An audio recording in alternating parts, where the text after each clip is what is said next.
This was once a missile headed to Riyadh, Saudi Arabia's capital. The Saudi government also calls it an act of war by Iran. The Saudis say rebels in Yemen fired it. They intercepted it and claim it's the work of Iran. The United States military says the missile has Iranian markings.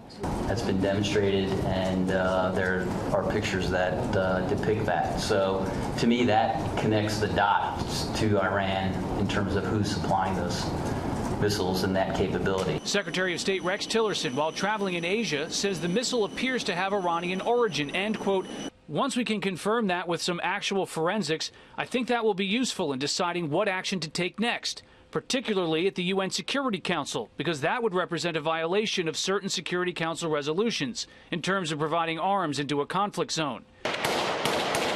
Saudi Arabia is fighting Iran-backed rebels in Yemen, part of a broader proxy fight with regional adversary Iran.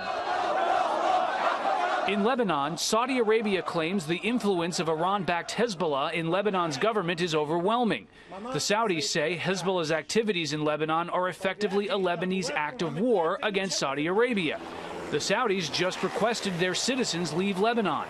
This weekend, the Saudi-backed Prime Minister, Saeed Hariri, resigned, and he did so from Saudi Arabia and is still there. Lebanon's Prime Minister is detained in Saudi Arabia, and it has to release him.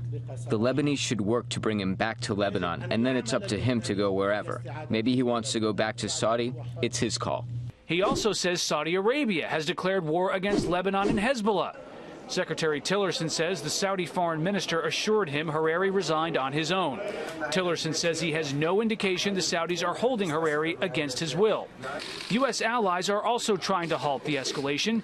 French President Emmanuel Macron flew to Riyadh to meet Saudi Crown Prince Mohammed bin Salman.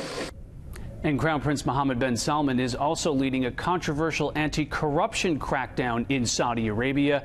It's caught up a number of princes and top government officials in arrests. Secretary Tillerson says the crackdown seems to be well intended, though he says he has some concerns. The secretary says he wants to see how Saudi Arabia ultimately deals with those accused. Brett. Rich Edson live at the State Department. Rich, thanks.